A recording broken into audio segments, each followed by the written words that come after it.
Hello guys, तो आज हम लोग पढ़ने वाले हैं सोलो। ठीक है, Solow model of economic growth. क्या पढ़ने वाले हैं? Solow model of economic growth. यहाँ पर ये जो सोलो मॉडल है ये क्या है? Extension of Herod-Domar model. ये क्या है? एक्सटेंशन है हेरोड-डॉमर मॉडल का। ठीक है, और यहाँ पर क्या होता है कि जो लॉन्ग रन इकोनॉमीज है वो क्या होगा? लॉन्ग रन इकोनॉमीज कन्वर्ट हो जाएगा। लॉन्ग रन इकोनॉमीज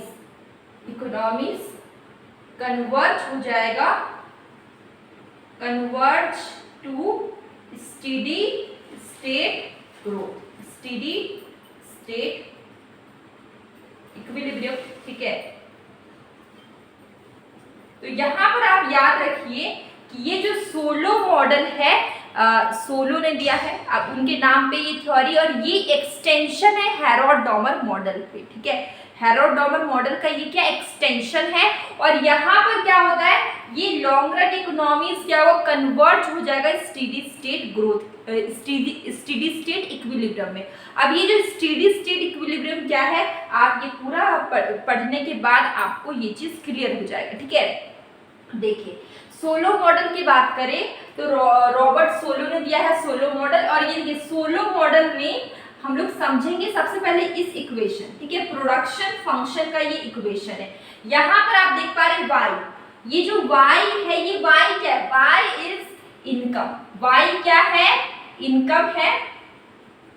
ये ए है, ए क्या है? टेक्नोलॉजी। ए क्या है? टेक्नोलॉजी, जो कि कांस्टेंट होगा। टेक्नोलॉजी क्या होगा? कांस्टेंट। ठीक है, यहाँ पे देखिए ये फंक्शन ये क्या है? के फॉर कैपिटल। के क्या है? कैपिटल है, और एल है आपका लेबर। एल क्या है? लेबर।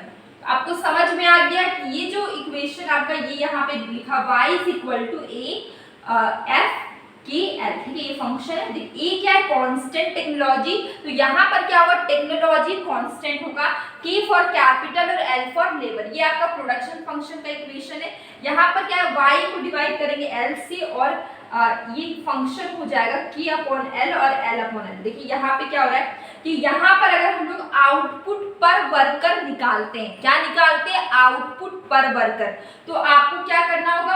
y को जितना भी y आउटपुट या इनकम बोलिए, y सिंबल है इनकम या आउटपुट का, इसको l से डिवाइड करेंगे, और कैपिटल को भी l से डिवाइड करेंगे, क्योंकि हम लोग क्या निकाल रहे हैं? आउटपुट पर वर्कर। ठीक है, पर वर्कर का आउटपुट निकाल। ठीक है, तो अब हम लोग देखेंगे ये जो L और ये L कट गया, तो हमारा क्या बचा? y is the function of k। ये L और ये L कट जाएगा, तो हमारा क्या बचेगा? y is equal to function of k। ठीक है, यहाँ तक समझ में आ गया। इसके बाद देखिए अब हम लोग क्या करेंगे, ये चीज आपको समझ में, y is the function of k कैसे हुआ। अब देखिए एक चीज यहाँ पे कि स्टेडी स्टेट इक्विलिब्रियम की अगर हम बात करें, स्टेडी स्टेट इक्विलिब्रियम में बहुत इंपॉर्टेंट चीज है रिक्वायर इन्वेस्टमेंट। क्या है? रिक्वायर इन्वेस्टमेंट इंपॉर्टेंट है। तो रिक्वायर इन्वेस्टमेंट कैसे आता है? रिक्वायर इन्वेस्टमेंट में दो चीजें इंपॉर्टेंट होती है। First is growth of population and second is depreciation. क्या क्या चीज है? फर्स्ट आपका क्या है? Growth of population, and second है आपका डेप्रिसिएशन। ठीक है, अगर हम बात करें ग्रोथ ऑफ पॉपुलेशन और डेप्रिसिएशन, ठीक है, तो ये जो ग्रोथ ऑफ पॉपुलेशन है इसका formula change in L upon L is equal to N. ये जो एन है ये आपका क्या? एन सिंबल है ग्रोथ ऑफ पॉपुलेशन का। ठीक है, अब यहाँ पे सेकेंड है डेप्रिसिएशन। डेप्रिसिएशन क्या होता है? जब कोई भी मशीन हो, कोई भी एसेट हो, वो कुछ टाइम के बाद उसकी जो वैल्यू होती है वो डिक्रीज हो जाती है। कोई भी एसेट बोलिए, कोई भी एसेट, ठीक है, आपने सपोज आपने कार लिया, ठीक है, वो कार का प्राइस अभी 50 लाख है, लेकिन वो एक साल के बाद उसका वैल्यू डेप्रिसिएट होगा। क्यों होगा? क्योंकि एक साल के बाद वो जो कार है उसका वैल्यू घट गया। ठीक है, जब वो न्यू थी तो उसका वैल्यू 50 लाख था, अभी एक साल के बाद उसका वैल्यू हो गया 30 लाख।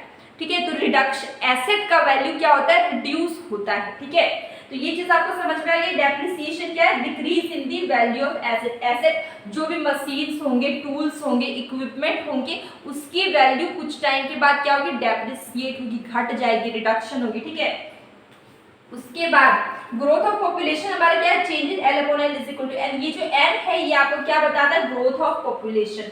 अगर हमें ये रिक्वायर्ड इन्वेस्टमेंट निकालना है तो हमें क्या करना होगा, ये जो हमारा ग्रोथ ऑफ पॉपुलेशन है, ठीक है, ग्रोथ ऑफ पॉपुलेशन एन, इसमें से डेप्रिसिएशन, ये डेप्रिसिएशन डी से डिनोट करते हैं, डेप्रिसिएशन को प्लस करेंगे और मल्टीप्लाई कर देंगे पर हेड कैपिटल से। किससे मल्टीप्लाई कर देंगे, पर हेड कैपिटल। तो हम लोग ने पिछले कुछ वीडियोस में पर हेड कैपिटल एक बार और टर्म्स आया था तो हम लोग ने पढ़ा था। देखिए किसी भी जगह पे प्रोडक्शन करने के लिए लैंड, लेबर, कैपिटल इंपॉर्टेंट है, लेकिन पर हेड कैपिटल भी इंपॉर्टेंट है। जैसे कि transportation, communication, medical facility, electricity, energy resources, बहुत सारी चीज़ें चाहिए होती है जो कि आपका पर हेड कैपिटल होता है, जो कि इम्पॉर्टेंट नहीं, इंसान ध्यान नहीं देता, बस वो हम लोग ध्यान देते हैं लैंड, लेबर, कैपिटल प्रोडक्शन के लिए जरूरत है। लेकिन कम्युनिकेशन, ट्रांसपोर्टेशन, एनर्जी रिसोर्सेस, बहुत सारी चीज़ें आपको चाहिए, मेडिकल फैसिलिटी,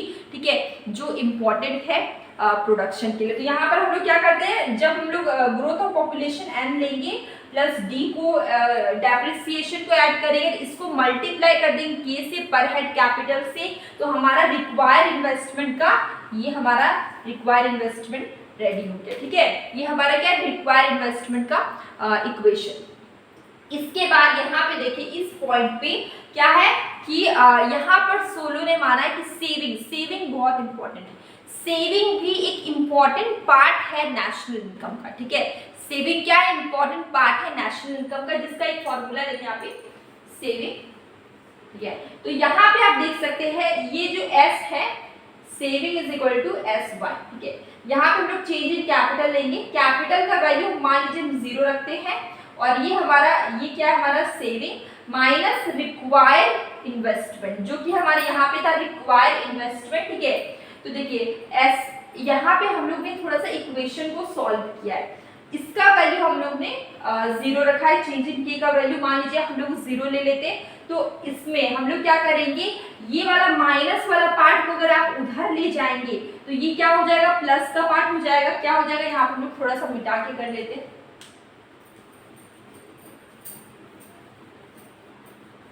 देखिए यहाँ पर क्या हम लोग ने लिया है, S इज इक्वल टू, ये आपका सेविंग का फॉर्मूला है, क्योंकि रोबोट सोलो के according saving is important for national income, ठीक है।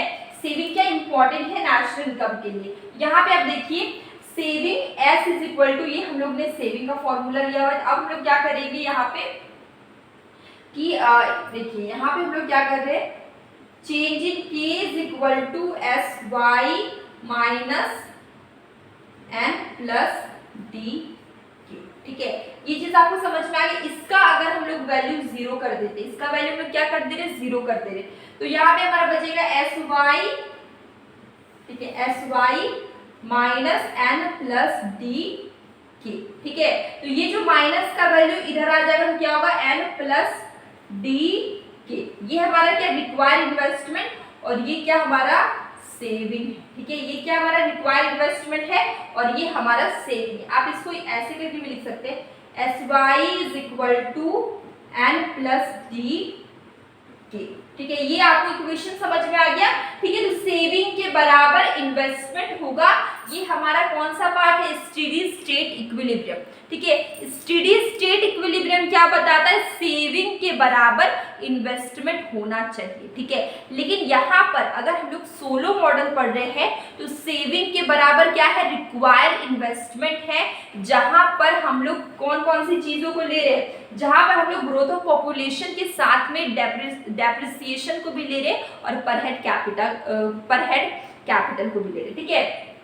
तो इसके बाद आपको समझ में आ गया, ये हमारा इक्वेशन जहाँ पे सेविंग के बराबर रिक्वायर्ड इन्वेस्टमेंट है, ये सिचुएशन क्या है, स्टेडी स्टेट इक्विलिब्रियम का, ठीक है। ये आपको समझ में आ गया।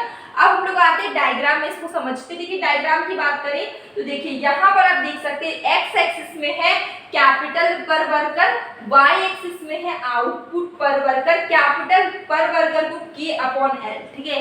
क्या लिए, कैपिटल पर वर्कर को K अपॉन L, और यहाँ पे देखिए ये आपका है आउटपुट पर वर्कर, इसको हम लोग ले रहे हैं Y/L, ठीक है।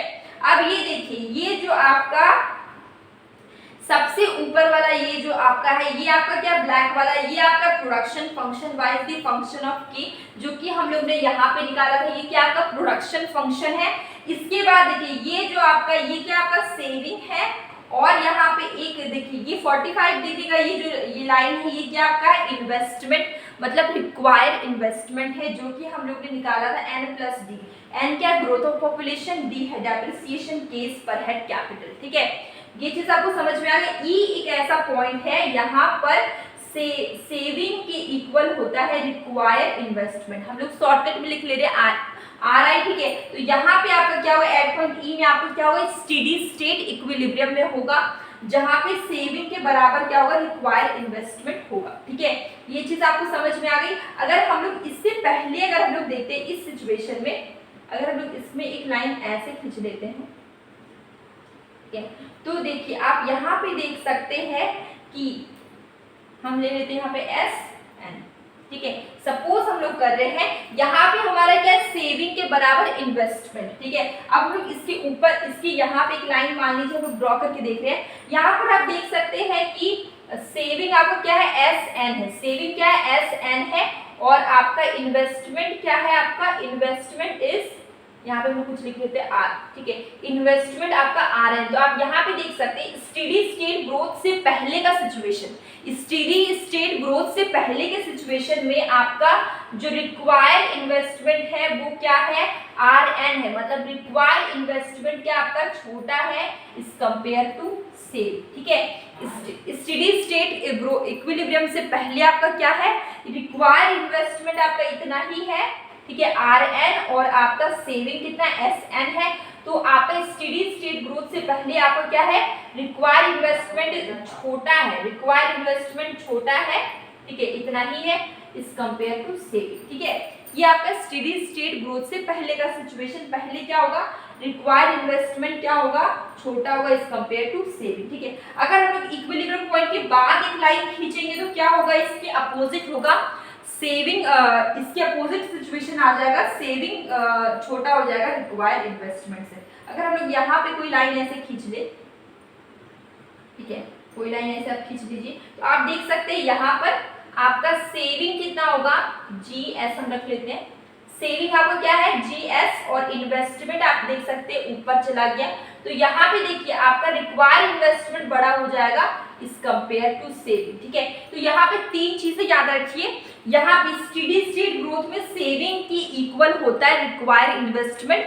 स्टेडी स्टेट ग्रोथ से पहले की अगर हम बात करें, पहले क्या होता है सेविंग आपका बड़ा होगा रिक्वायर्ड इन्वेस्टमेंट से, ठीक है। स्टेडी स्टेट ग्रोथ से पहले क्या होगा सेविंग बड़ा होगा रिक्वायर्ड इन्वेस्टमेंट से, और स्टेडी स्टेट ग्रोथ के बाद क्या होगा आपका रिक्वायर्ड इन्वेस्टमेंट बड़ा होगा इस कंपेयर टू सेविंग, ठीक है। तो ये हमारा ऑल अबाउट ये सोलो मॉडल, ठीक है। तो ये हमारे सोलो मॉडल था छोटा सा, ठीक है, जो कि एक्सटेंशन है हैरोल्ड डॉमर मॉडल पे। यहाँ पर स्टेडी स्टेट ग्रोथ को इम्पोर्टेंस दिया गया है, ठीक है। तो ये हमारा मॉडल था, आपको कैसा लगा, आपको समझ में आया कि नहीं आया, प्लीज़ कमेंट बॉक्स में बताइए। अगर आपको ये वीडियो आपको अच्छा लगा हो और आपको समझ में आया तो प्लीज़ लाइक शेयर सब्सक्राइब जरूर करें। अब हम लोग मिलेंगे एक न्यू वीडियो।